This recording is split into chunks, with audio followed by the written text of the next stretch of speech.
Bem-vindos às Conversas da Diáspora, esta nova série especialmente dedicada aos Açores descendentes. Os filhos ou netos dos nossos imigrantes que continuam, felizmente para todos nós, a manter bem viva a chama da açorianidade nos Estados Unidos, no Canadá, no Brasil, na Bermuda. Hoje regressamos aos Estados Unidos, à costa leste, à Nova Inglaterra, ao estado de Rhode Island, para irmos ao encontro deste nosso amigo que já cá está, Daniel da Ponte. Ele nasceu em 1978 na cidade de Providence, a capital do estado de Rhode Island. É descendente direto de açorianos. O seu pai é de São Miguel e a sua mãe de Santa Maria. Licenciou-se em Gestão de Empresas pela Universidade de Rhode Island e tem um mestrado em Planeamento Financeiro pela Universidade do Kansas. Com 21 anos de idade, foi eleito pela primeira vez senador do estado de Rhode Island. Esteve no Senado durante 20 anos, de janeiro de 1999 a janeiro de 2019. Chegou mesmo a ser presidente da sua Comissão de Finanças, de 2009 a 2018. Sucessivamente reeleito com um número crescente de votos, deixou o Senado por opção própria e dedicou-se à atividade privada. Fundou e dirige uma empresa de aconselhamento financeiro. Gosta tanto dos Açores que acabou por casar com uma açoriana, Márcia Sousa, natural de Rabo de Peixe, com quem tem 2 filhos, o António, de 16 anos, e a Sofia, com 14. Daniel da Ponte foi agraciado com a insígnia de Comendador da Ordem de Mérito da República Portuguesa pelo presidente Marcelo Rebelo de Sousa. É um dos Açores descendentes que nos orgulha do outro lado do Atlântico. Daniel da Ponte, muito obrigado pela sua disponibilidade de estar connosco à conversa. Muito obrigado. Bom, vamos começar pela pré-história, pelos teus pais, ainda antes do seu nascimento, uma vez que essa é a ligação dos Açores ao estado de Rhode Island. Eles emigraram ambos das nossas ilhas para refazerem a sua vida nos Estados Unidos, ou foi aí que se conheceram?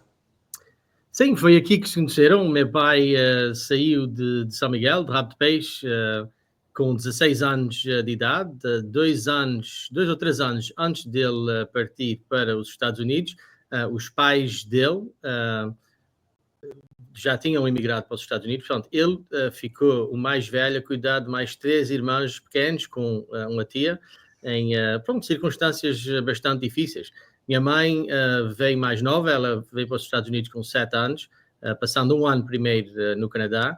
Então, eles conheceram-se aqui, trabalhavam juntos, conheceram-se e depois eu nasci e 2 anos depois meu irmão mais novo nasceu. Agora, segundo o que os meus pais dizem, os pais do meu pai regressaram por alguns anos aos Açores. Meu avô não gostava de estar aqui nos Estados Unidos e então meus pais foram visitar e segundo os meus pais eu fui feito em São Miguel, em Rabo de Peixe, onde eles ficavam em casa dos meus avós. Portanto, há uma ligação muito forte e são essas coisas na vida que às vezes a gente só muito mais tarde é que percebe certas partes ou certas coisas do destino, mas cá estamos. Portanto, apesar do Daniel da Ponte ser resultado do grupo oriental do arquipélago dos Açores, uma vez que a mãe é de Santa Maria e o pai é de São Miguel, sente-se mais próximo de São Miguel por causa da Rabo de Peixe? Sim, acho que para mim foram 3 fases diferentes. Eu sempre, desde criança, lembro-me perfeitamente na escola primária até ter um grupo de amigos que éramos todos mais ou menos com características parecidas. Os pais imigrantes, nós portugueses, e nós tínhamos orgulho de ser português. E então, mais tarde, foi o descobrir os Açores. Eu fui pela primeira vez com os meus pais, os meus avós, os pais da minha mãe, em 1994. Portanto, foi uma perspectiva diferente. Passámos 5 dias em São Miguel, 10 dias em Santa Maria, em São Lourenço.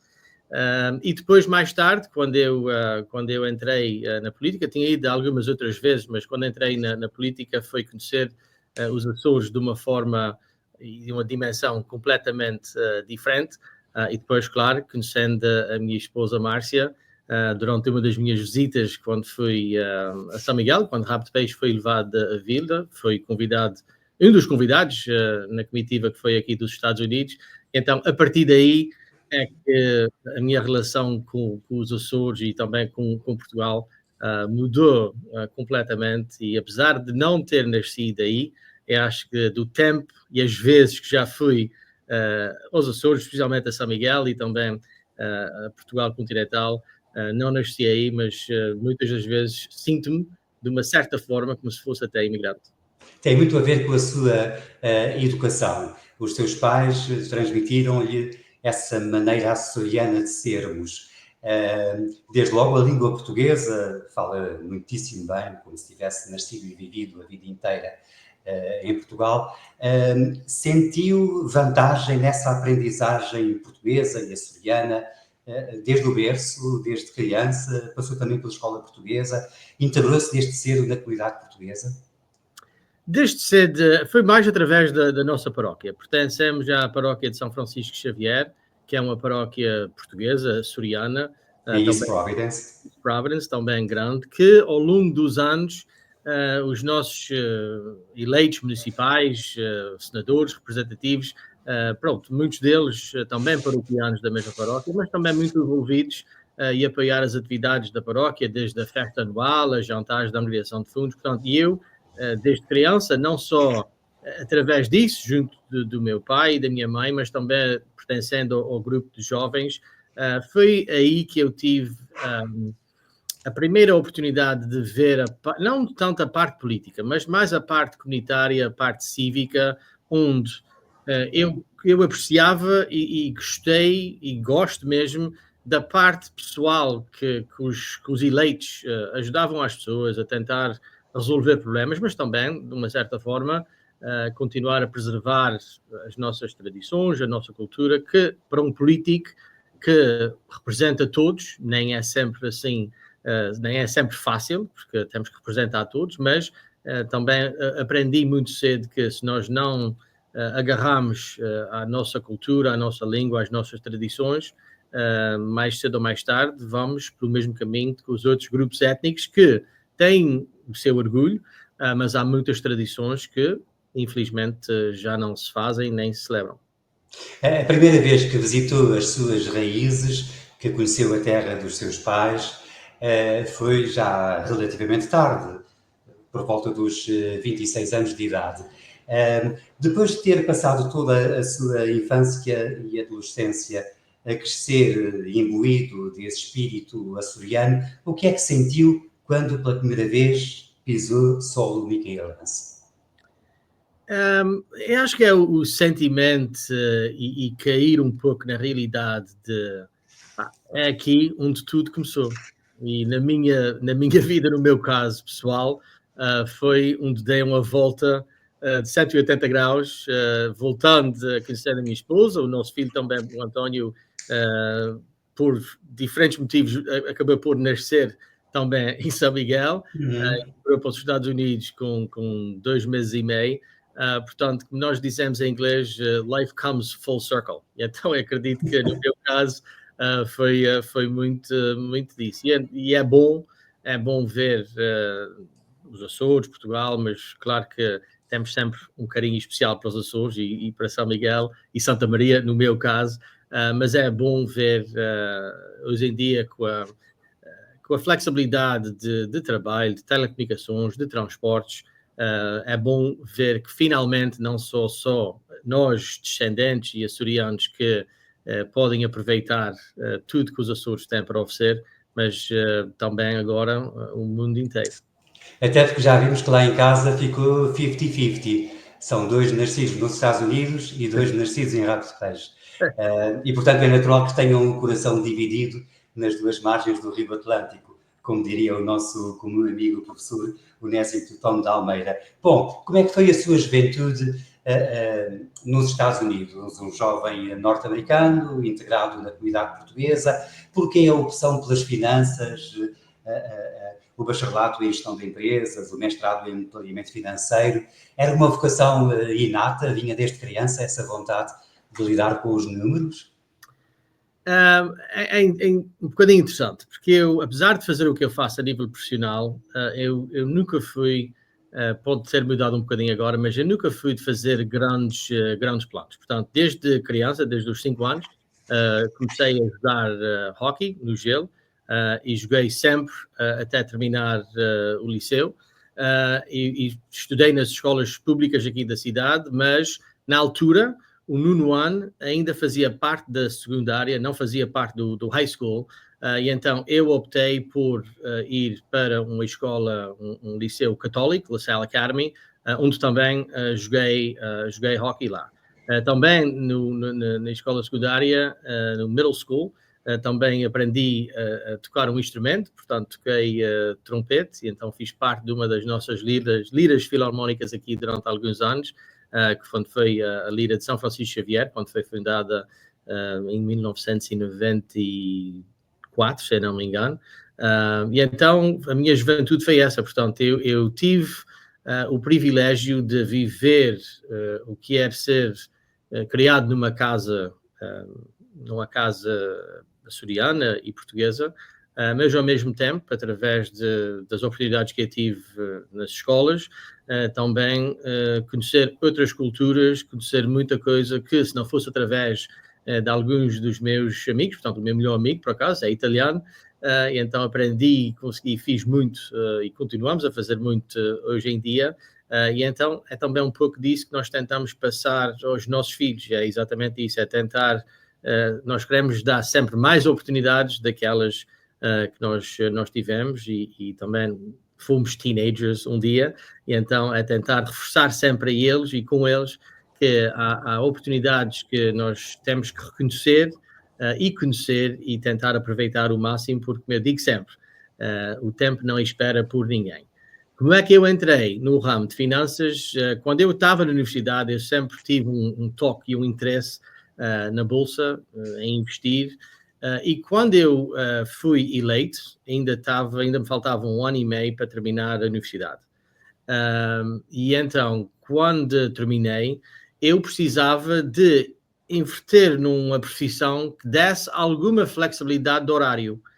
Portanto, as sessões começavam às 4 da tarde, terça, quarta e quinta. As comissões reuniam antes e depois. E então, para mim, eu não podia estar num trabalho das 9 às 5, como é o habitual aqui, precisava de alguma flexibilidade. Então, um dos meus antigos colegas no Senado também era assessor financeiro, e um dia na conversa ele disse, por que é que tu não pensas em fazer isso? Eu disse, quando eu estava na universidade, eu detestava a estatística, detestava as partes mais técnicas do mundo financeiro, e ele disse, mas isso, pronto, uma parte disso são as estatísticas e os números, mas uma maior parte disso é trabalhar com as pessoas, ajudar as pessoas a otimizar não só os seus investimentos, mas as suas aplicações e otimizar, no fundo, as suas vidas, para criar planos para que essas pessoas, mais cedo e também mais tarde, tenham alguma segurança financeira. E foi essa parte que o motivou, de poder, através das finanças, do aconselhamento financeiro, ajudar as pessoas. Foi. E para além disso, desde criança, desde sempre, eu não sabia em quê, mas eu sempre tive aquela coisa de querer ter a minha própria empresa e trabalhar para mim e ser o dono do meu tempo.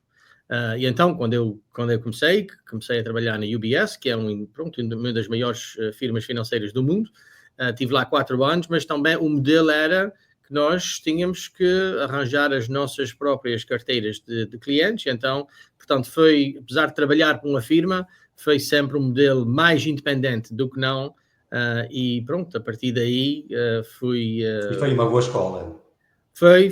Eu se tivesse que fazer de novo, acho que não faria muita coisa diferente, para ser muito A franco. verdade é que o Daniel da Ponte, enfim, como qualquer jovem norte-americano com um mínimo de ambição na vida, foi para a universidade, trabalhou numa empresa, criou inclusivamente a sua própria empresa, mas depois, aos 21 anos, toma uma decisão que o torna um jovem absolutamente excepcional, que foi a eleição, pela primeira vez, para o Senado do Estado de Rhode Island.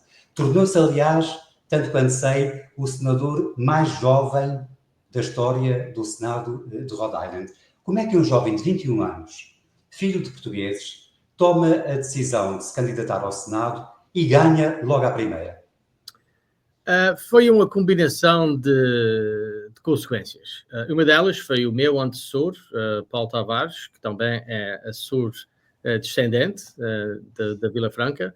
Ele ocupava o cargo, este lugar no Senado, durante 6 anos, após ter fazido parte do Conselho Municipal aqui da cidade de East Providence como vereador e antes também na Comissão Escolar. Ele decidiu candidatar-se para tesoureiro para o Estado, portanto um cargo que tinha que ser eleito a nível do Estado todo, e ia deixar o lugar no Senado vago, e então, uma vez mais, através de conversas na paróquia com o antigo senador William Castro, o antigo senador João Correia, pronto, sugeria a conversa, dizer, mas porquê é que tu não concorres? Porque eu perguntava, não propriamente para mim, mas preocupei-me quem é que ia continuar a representar o ponto de vista da comunidade. Portanto, porque não tinha ninguém que tivesse sobressaído na altura. Normalmente há sempre uma ordem de quem é que vem a seguir, e nesse tempo não tinha. E então alguém disse, mas porquê é que tu não concorres? Eu disse, pá, eu tenho 20 anos, eu não vou...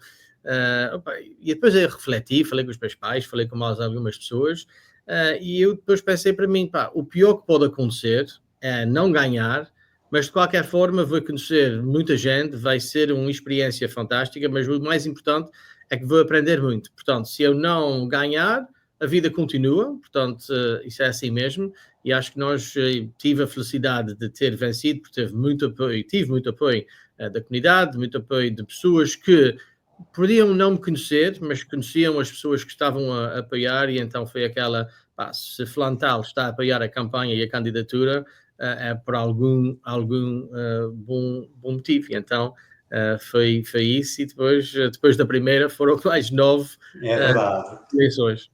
Bom, a verdade é que normalmente nós associamos o senador a uma pessoa com idade avançada, já relativamente em fim de carreira, depois de passar por vários cargos públicos. Neste caso foi tudo ao contrário. E, portanto, quer os eleitores numa primeira fase, quer os colegas senadores numa segunda fase, não estranharam um jovem de 20 anos candidatar-se ao Senado e ser eleito com essa idade?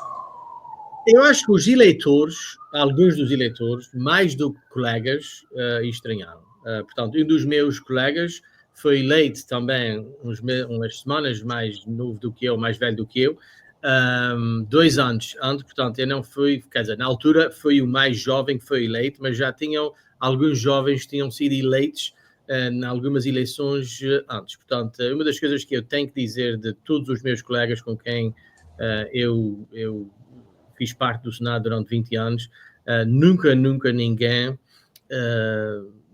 faltar respeito não é a palavra certa, mas nunca ninguém falou ou tratou de forma diferente por causa da idade. Até bem pelo contrário, portanto, quando fui eleito, depois fiquei em presidente da Comissão das Finanças com 30 anos e depois decidi não me recandidatar com 40. Mas foram sempre colegas muito respeitadores, e por isso nunca diria diferente. Agora, tive uma experiência durante a primeira campanha, que eu bati, pronto, estava fazendo campanha de porta em porta, bati numa porta de uma senhora já idosa, ela abria a porta, eu apresentei-me, estava vestido com o meu casaco, não tinha gravata, mas apresentei-me, quem estava com ela olhou para mim e disse, tu ainda és uma criança, e fechou-me a porta. E eu disse, eu podia ficar desanimado, mas, e como ela, vem outras, mas de qualquer maneira, foi um sucesso nas eleições primárias, depois nas eleições gerais em novembro, e durante os 20 anos tivemos algumas outras candidaturas, algumas mais difíceis do que outras, mas de qualquer forma a comunidade portuguesa e açoriana, e não só, sempre apoiaram, e por isso fico eternamente grato. A verdade é que, durante 20 anos, com 9 eleições consecutivas, com 9 vitórias sucessivas, o Daniel da Ponte foi sempre registando um número crescente de votos, portanto, um apoio progressivo, tipo 5.000 votos, 6.000 votos, 7.000 votos. Isso significa certamente o reconhecimento do trabalho feito. E, portanto, uma pessoa que é reconhecida sistematicamente pelos seus eleitores, porque é que chega a uma determinada altura e decide encerrar esse ciclo da sua vida? Foi dois fatores principais. Uma delas era a nível profissional, a minha empresa estava a crescer, que eu tinha que passar mais tempo no trabalho, com os meus clientes, com os meus colegas, portanto não havia outra hipótese. Mas a outra, talvez de igual ou até um pouco mais importante, foi os nossos filhos estavam naquelas idades em que se eu tivesse presente, ou mais presente, ia contar. Se eu não tivesse mais presente, ia contar talvez de uma forma diferente. E agora, eles agora que estão os dois no liceu, no high school, os jogos dele, por exemplo, a escola onde eles estudam, são obrigados a fazer desporto, e os jogos são às 4, 5 da tarde. Então, se eu estivesse no Senado, eu não apoiava jogo nenhum de janeiro até terminar o ano letivo em junho, e ano sim, ano não, provavelmente também não apanhava os jogos de setembro a dezembro, porque estava a fazer campanha ano sim, ano não. Portanto, foi a decisão certa, na altura certa, por esses dois motivos, e também sempre tive a perspectiva muito realista que era. Houve pessoas que vieram antes de mim ocupar este cargo e vai haver pessoas que vão vir a seguir. Portanto, esses cargos não são para sempre. O meu objetivo foi sempre, se eu puder deixar só um pouco melhor daquilo que eu encontrei, missão cumprida. Porque eu digo sempre, e vê-se isso na política de hoje, quando nós temos as nossas vidas, quando nós temos as nossas empresas, pertence a nós. Nós temos que tomar as decisões que temos que tomar, que é para nós. Mas o governo, a política, pertence a todos. E então temos que fazer o que vai ser o melhor. Melhores para uns, piores para outros, mas tentar arranjar sempre um consenso, porque a nossa sociedade, a nossa política, o nosso governo pertence a todos. E durante esses 20 anos em que foi senador pelo estado de Rhode Island, e que assumiu, como já vimos, por exemplo, logo aos 30 anos de idade, e durante uma década as funções de presidente da Comissão Estadual de Finanças, se tivesse que fazer um balanço dessas 2 décadas de trabalho no Senado e se tivesse que escolher uma medida, uma iniciativa, uma decisão que tivesse tomado em benefício da comunidade, o que é que foi para si a sua coroa de glória? Para a comunidade foi ao longo dos anos ter o poder de continuar a apoiar financeiramente algumas atividades da comunidade, desde Dia de Portugal até verbas para o Rhode Island College para ter um professor a tempo inteiro de carreira de português. A nível de outras coisas, um exemplo foi um monumento que nós temos na cidade de Newport, à beira-mar, um monumento aos descobrimentos portugueses, que foi inaugurado na altura quando o antigo senador João Correia era senador, e ele convencer, junto com Portugal, com muito apoio, convencer o governador na altura de ceder aquele espaço para o monumento português.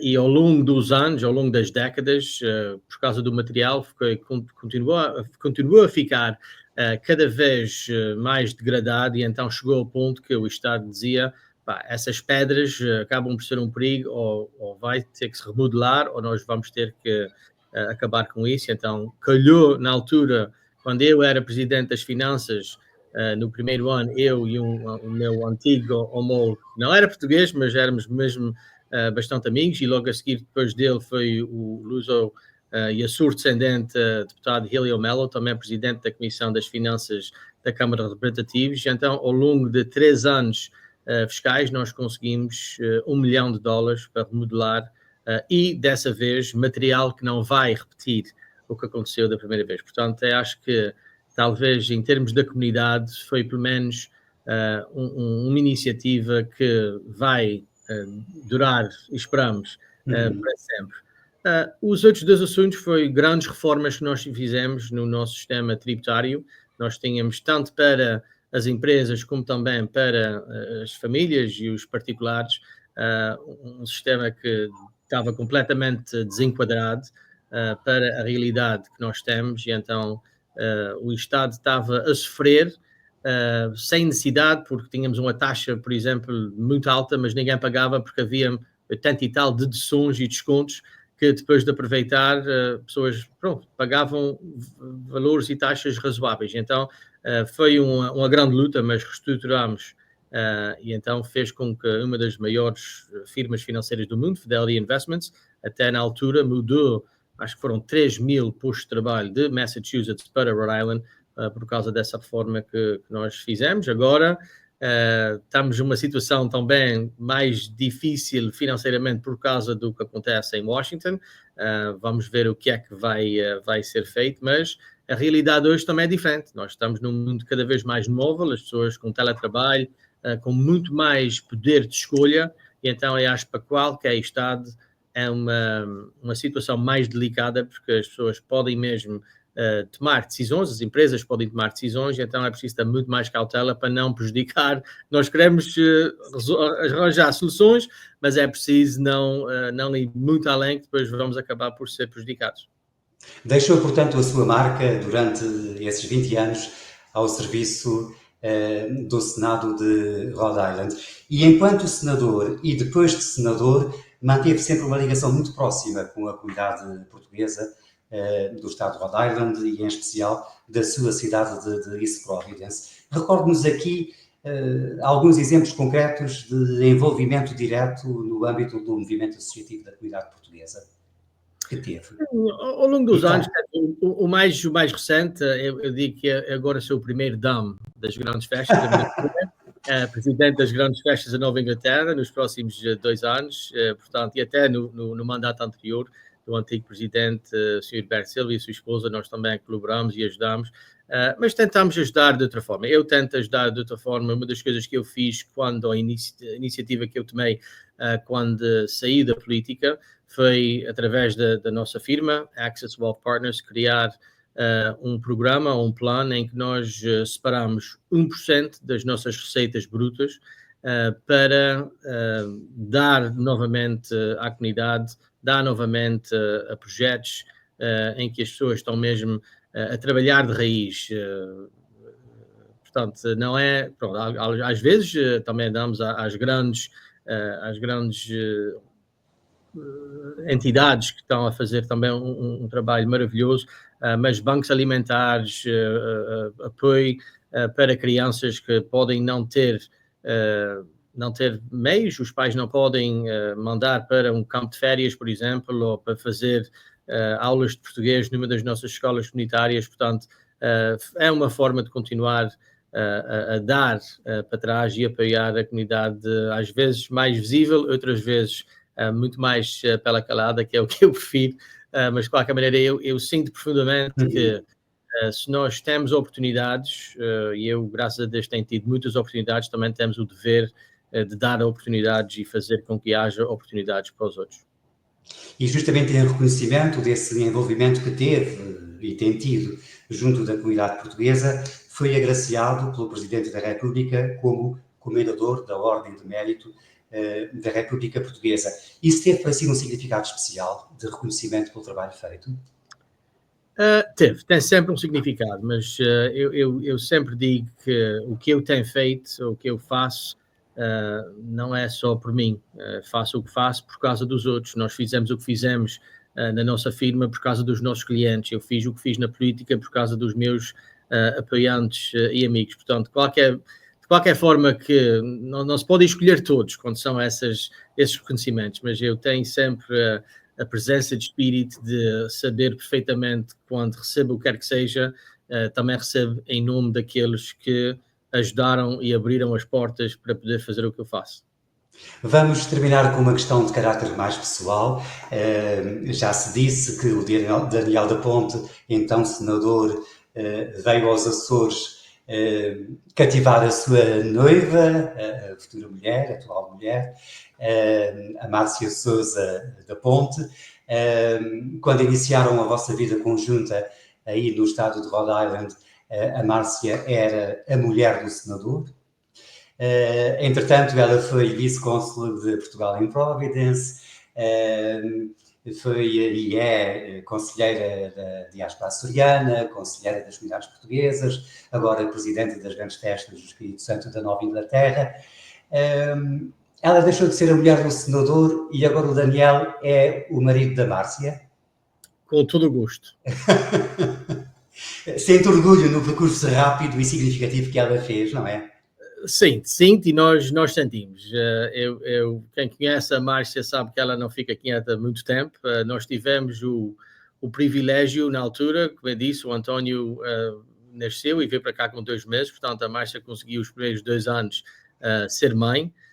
Portanto, isso, qualquer pessoa que tenha essa oportunidade de aproveitar, mas como também não fica quieta, ela também tem o mesmo sentimento de ajudar as pessoas, de ajudar a comunidade, de fazer, deixar qualquer situação um pouco melhor daquilo que encontrou. Portanto, claro que eu sinto muito orgulho e também nós sentimos o privilégio de, pelo menos, dar essa oportunidade aos nossos filhos também para tentar servir de exemplo que também é preciso retribuir de qualquer forma que nós podemos. Portanto, e, portanto, da mesma forma que recebeu dos seus pais a passagem de testemunho dessa nossa identidade açoriana, tem tido a preocupação de passar ao António e à Sofia o gosto deles também, apesar da terceira geração, de também eles se sentirem de alguma forma açorianos? Sim, e eu acho que também uma das coisas que nós tentamos incutir é o facto de, quer queiramos, quer não, a nossa comunidade, nós vamos sempre evoluir.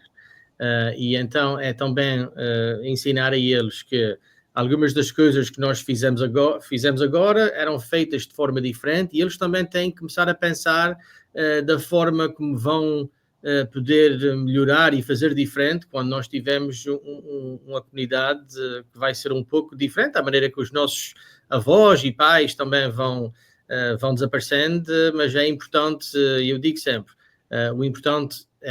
uma parte importante é a língua, não é? Mas eu uso sempre o exemplo, quem vai para a Baixa de Lisboa e talvez a Baixa de Ponta Delgada, ouve mais inglês às vezes do que propriamente português.